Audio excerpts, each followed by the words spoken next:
Welcome to Kiss the Reviews. I'm Armando, that's Corey, and today we are doing 1992's Juice. Before we get started, don't forget to like, subscribe, comment, and let's get into it. Juice 1992, the IMDB description is four inner city teenagers get caught up in the pursuit of power and happiness, which they refer to as the juice. It's a little bit more complex than that. Yeah, being But- happy doesn't mean you got the juice. No, it doesn't. It doesn't. They want Whatever. It's all about power and control in the neighborhood. I've learned enough over the last few weeks to know that I'm not going to describe what the juice is to anyone. You're right again. So let's do this. It stars Omar Epps as Q, Tupac Shakur as Bishop, Jermaine Hopkins as Steele, Khalil Kain as Raheem, and Samuel L. Jackson as Trip. For such a minor role, Samuel L. Jackson does a great job Oh, he was fantastic. with this. So it opens up to them all waking up, getting ready to go to school. Parents all waking them up. They're all late for school. They never really... I think there's one scene in the movie where they actually are in the school, and it's literally just Tupac and Omar Epps. Yeah, and that's after like a lot of shit has went very awry, and it's just like, I guess I'm gonna go back and try school again. Exactly. And the one thing I'll say about this, the whole movie, and this is the first movie. A lot of times when we do this, I'm like, man, if you just chopped out about 20 minutes of this movie, it would be a much better movie. I thought the movie was too short. So did I. I would have loved to seen like more of an arc with some of the different characters in the movie. Yeah. It was just like they just touched on things just a little bit and then went to the next thing. So, Well, yeah, like I wanted to see Q actually win this competition, not get hauled out by the fucking police as he's getting ready to start his session. We got to discuss the elephant in the room too, because it's very striking immediately that the director, who was also one of the writers, totally copied Spike Lee. This was the most non-Spike Lee movie I've ever seen in my life. Yes, it did have a very Spike Lee just feel to it. Just the tight camera shots, the quick cuts. Yep. Very Spike. So Bishop, Q, Raheem, and Steele, they're four teenage friends growing up together in Harlem. They hang out at the local arcade/pool hall, and that's run by Trip, which is Samuel L. Jackson in this movie, or at Steele's apartment, where, listen, they bust his balls about making eggs, bacon, and hot sauce. I'm not going to lie. I make this shit all the time. It's fucking delicious. The only thing I disagreed with was pouring Miller High Life into it. Gotta get it right, buddy. Yeah, that's an issue. The rest of that looks really fucking good. I've made it. It's fantastic. Yeah. So I was actually sitting there watching it like, I tell you what, I could go for some fucking eggs right now. That sounds pretty damn good. They obviously get harassed daily by the police, and this Puerto Rican gang that just randomly shows up, and they don't have a problem with anybody else but Bishop doing anything. They love fucking with Bishop, and the only person, this is very interesting, the only person in this movie that can actually fight by him, like a one-on-one fight, is Q. Yes. Bishop cannot take an ass whooping. He proves that time and time again. Yeah. The Puerto Rican gang,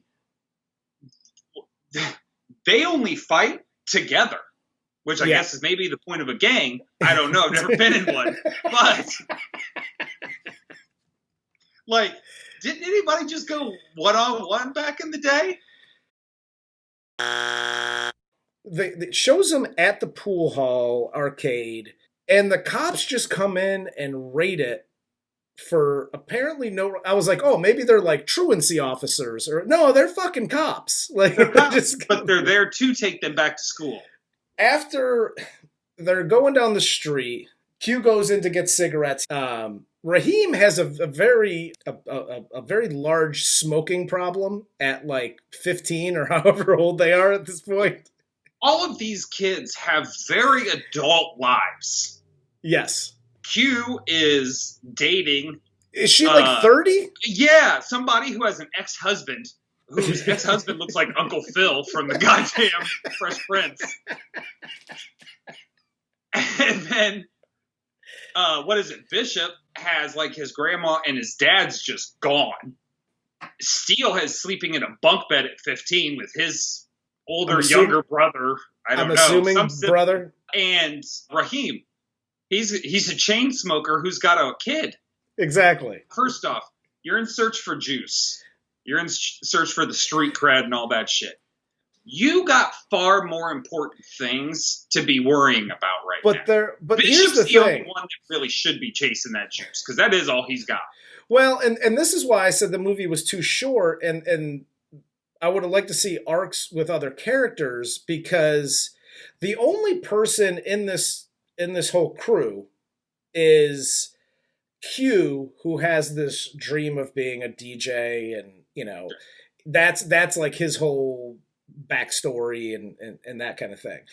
Bishop has just decided like, I'm gonna get into a gang and that's how my life's gonna go. But like Raheem and Steele, there's zero arc. They're just kind of like, dude, we're just hanging out. Like, yeah, we learned that Steele is actually quite literally made of steel when he gets shot. Because that dude walked the fuck out the alley. Yes, he did.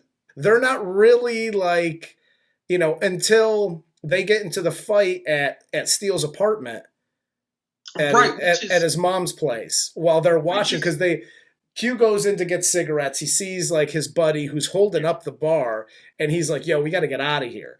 Raheem and Steele are like, yeah, we got to get out of here. Bishop's like, dude, let me in. I want a piece of that.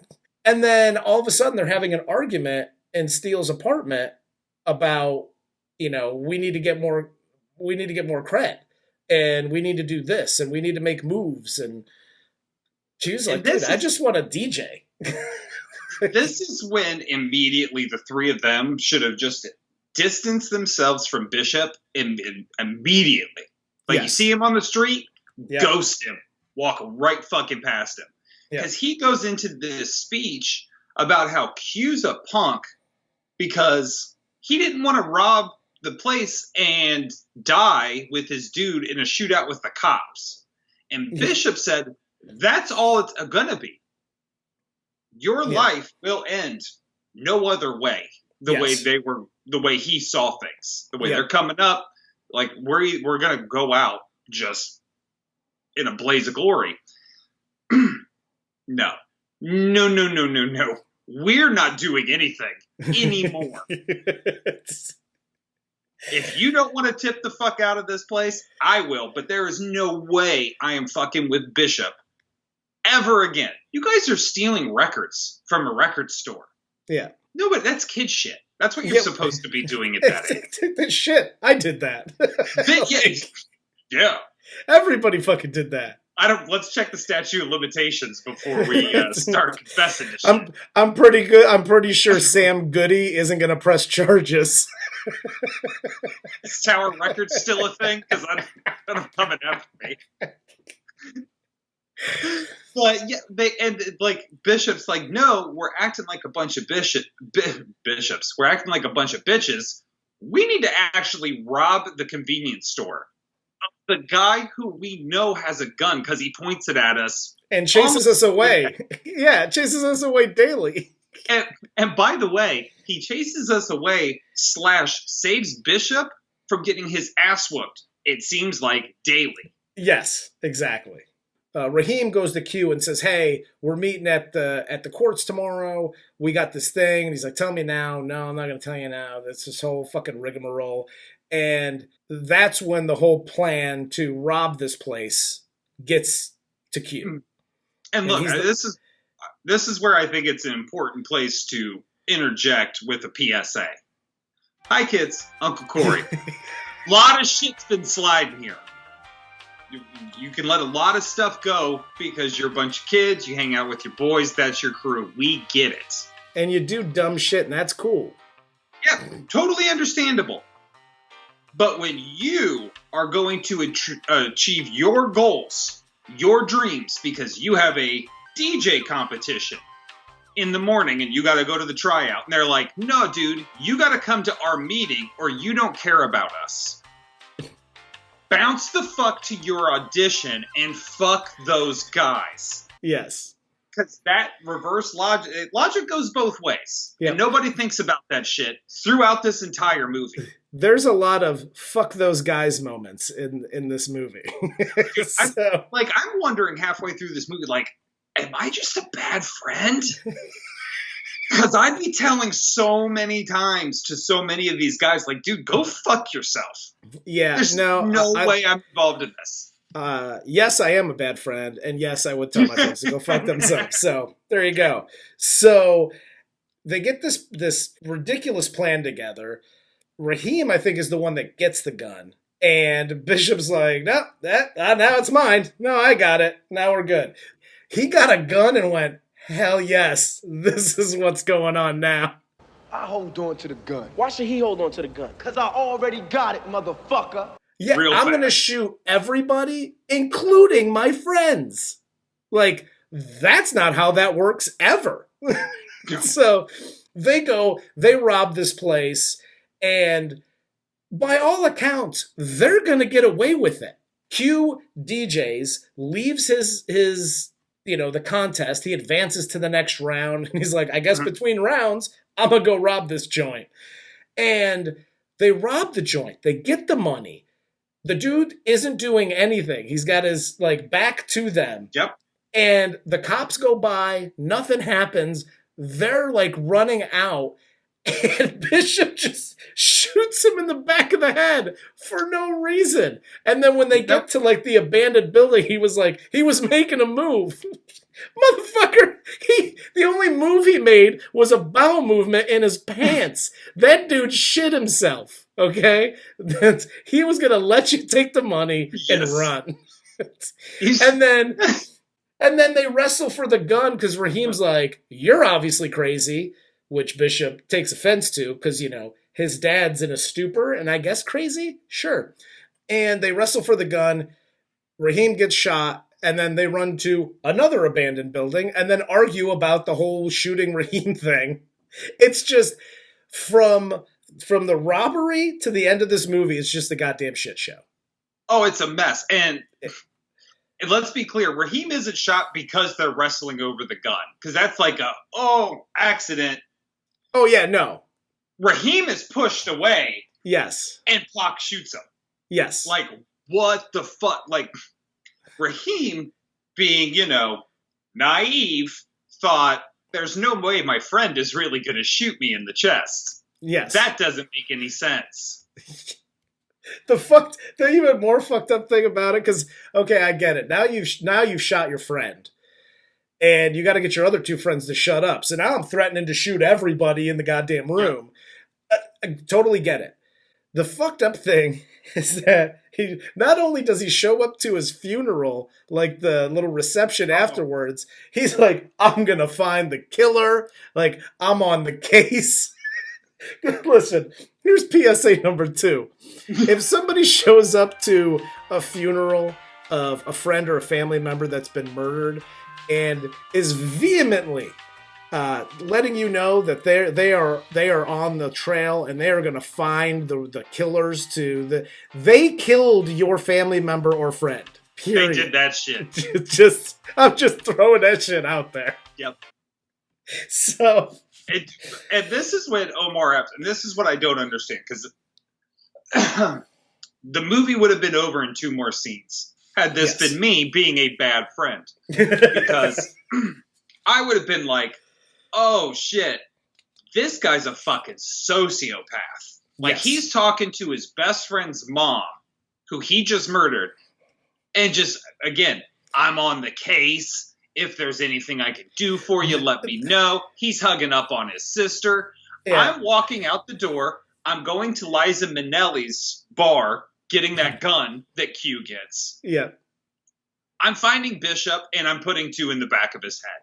And I'm happily taking my prison sentence because I just did the world a service. I just ended Thanos, basically, is what I just accomplished. This movie is more than, this is what life growing up in Harlem was like.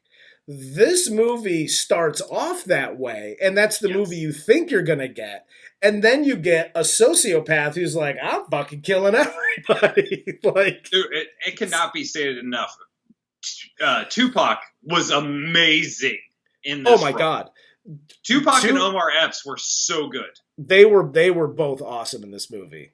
And I know Tupac went to like an art type school, like when he was in high school, but his acting chops in everything I've seen him in ever is fantastic. Like, I think Jean-Claude Van Damme should have called Tupac like, bro, you're killing it. Can you teach me how to act? And then do some of the hip hop rapists. This is when Bishop goes completely over the edge, and then he tracks down Steele and is basically confronts him like, you're not loyal, and so he shoots him in the chest. Dude, this was the one sad thing about every black-made movie throughout the 80s and the 90s. When you saw the sensitive or the nice kid walking alone at night, he was going to get shot and or die. Yeah. Across the board. Whether it's Ricky in Boys in the Hood. Second, him and Trey separated Boys in the Hood. Ricky was done. Yes. Gone. Steele here.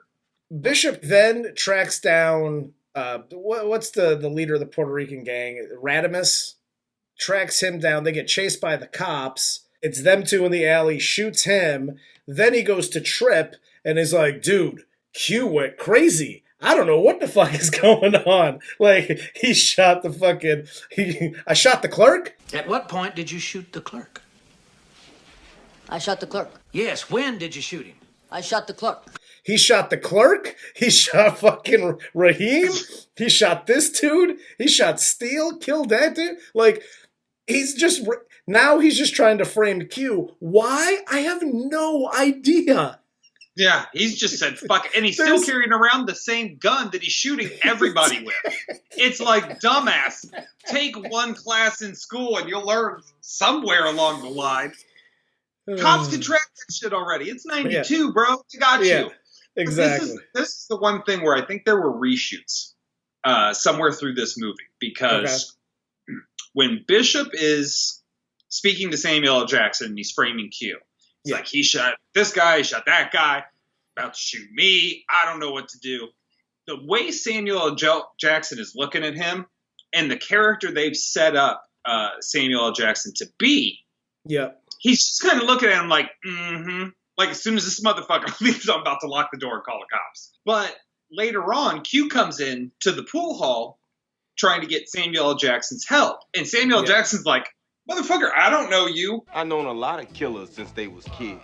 Yeah. It just seemed like it went very kind of away from where they were setting it up to be. Like, I feel like in the original, Samuel L. Jackson would have been like, no shit, motherfucker, come on in.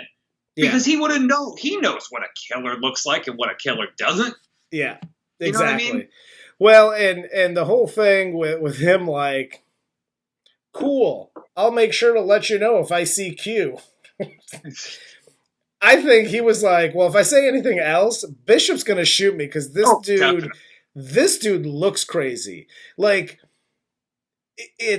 I always say it, like, if you run into somebody just on the street, you're talking to somebody, you can see the white around their whole eye. Like, they're crazy. Those people are crazy. Yes. And I think he just saw that in Tupac's eyes and went, he's crazy. I'm not going to say shit. Like, dope. If I see Q, I'll let him know. Whatever. No. If you're in that situation, you let him go. He just believed him. Yeah. But Q sets up this whole thing through Trip to tell Bishop to meet him. somewhere by the East River. Q then takes the gun that he got and throws it, which was like a pea shooter anyway. It might have been a BB gun. I'm not even sure. Yeah, it looked like a fucking Derringer. Throws that into the East River and decides like, dude, you know what I'm going to do? I'm going to have a man-to-man conversation with this dude and just see how it works out. Yes. Well, Q ends up getting shot in the arm. And the only reason he gets shot in the arm is because he actually wrestles the gun away during the fight and runs away, and he's got a good 15, 20-yard lead on the dude. And that's the only reason that he gets shot in the arm, and it's random. Like, Q's plan to be rational in the face of crazy is the best metaphor for the 2016 election I've ever seen in my life. That's fair. So during this chase, Q gets shot in the arm, gets chased into the building where he like runs into the elevator, which I love this scene. Oh, they're in a brilliant. They're in the packed elevator. Tupac comes in, and I always hate that. Just as a side note, when you get into an elevator and it's so packed that you just walk in and you're just staring at everybody. Exactly. Like, I can't even turn around. There's not enough room. But Tupac's got crazy eyes, and Q's in the back of the elevator, and literally looks at him like, what are you going to do, shoot me in a crowded elevator? To which... And Bishop goes, yeah, as a matter of fact, I fucking am. Sounds like a fucking great idea. How about this? How about I just start fucking popping off in this fucking loaded elevator? People start scattering.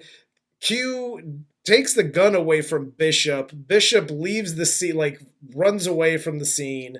Some other dude just scoops up the gun. And just puts it in his jacket. Yeah, it's like, cool, sweet. Free well, 38. You know what? Now you got fucking 3-4 bodies on you. That's what you just put in your jacket. Welcome to a PSA that'll take 3 seconds. It's called 9/10 of the law. End of PSA. So Q eventually finds Bishop on the roof of the building. They fight again. Bishop eventually falls off the ledge, is caught by Q. Q can't hang on, and Bishop falls to his death. I was actually really upset with this because was it really cloudy? Because it just looked like Bishop just disappeared into the night. There was no, like, it was like, for 2 seconds. It was a 2-second free fall. Yeah. And then they were like, dude, can we just make it super dark there? Because I could see the mat. Like, they're fighting in a project in Harlem. They have no lights anywhere around those grounds. True, but I was like, oh, he just disappears into the night. No, cool. It looks like he fell into a deep crevasse. Well, that's what I mean. Like, it looks like he fell into hell. Like, yeah. You hear him. Don't get it twisted. That's where Bishop's going. But he hits like a garbage can or some shit. You hear the thud at the base of this thing. But as Q's leaving the rooftop, the one kid from earlier who buys all his like mixtapes that he makes looks at him and says, "You got the juice now, man." And Q turns, looks at him, and just like shakes his head like, "Dude, fuck you." And then, dude, like still frame, and you get just the "fuck you, dude" face, and end of movie. Thank God Steele woke up. Because if Steele didn't wake up with Q's that gun... Q's going to prison. Yeah, the gun that never runs out of bullets... Yes. Was picked up by the strange guy. Never know who that's... That's gone. Yeah. Bishop has somehow successfully framed Q. For everything. For everything. And Steele waking up is literally the only way he's getting out of that. Yes. The only way. Yes. It's just absolutely. He woke up because he was fucked. He had him blamed for like the gas crisis in like the 60s. And like everybody was like, dude, Q did that shit. Oh, yeah.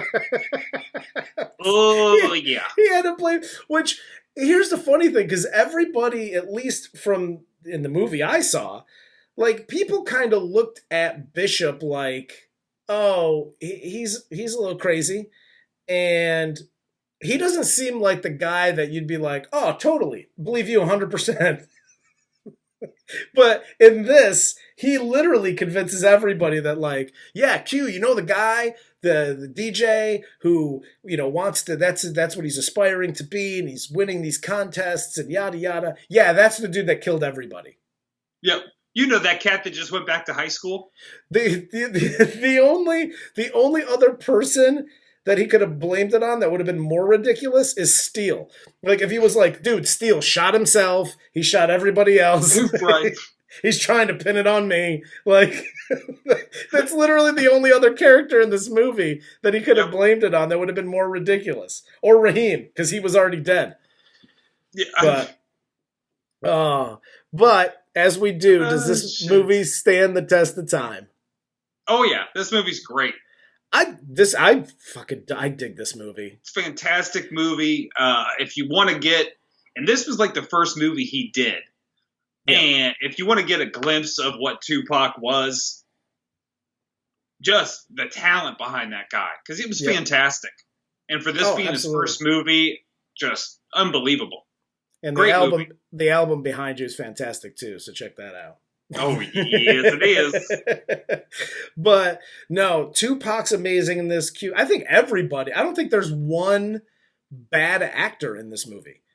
Like everybody's really even good. Steele's at the parts. good. Did you recognize Steele being the kid from Lean on Me? Yes. I was really pissed off. Like he gets the fucking short end of the stick in every goddamn movie he's in. Oh, every time. Like, dude, can he be the hero in one of these fucking movies? I was doing the oochie coochie, my friend. But no, dude, this movie's just fantastic. I loved it when it came out. Yep. I love it to this day. Like I said, the only issue I had with it is I wish it was a little bit longer so we can kind of get more into like the background of the characters. And yes. Well, yeah, I wanted to know what happened with Q exactly, because you hear him on the radio at the very end. If you listen to the credits when they start to roll, the DJ comes in for the local radio station. They're like, "I just got handed this mixtape. I hope you love it as much as I do." Yeah, and it's Q's music. Where does it go? Yeah. Let me see. Let me see a little more Q getting out of there. Does he take Steele with him, or is he like, "Yo, fuck you too, I'm out"? Dude, take Steele I don't like with anybody anymore.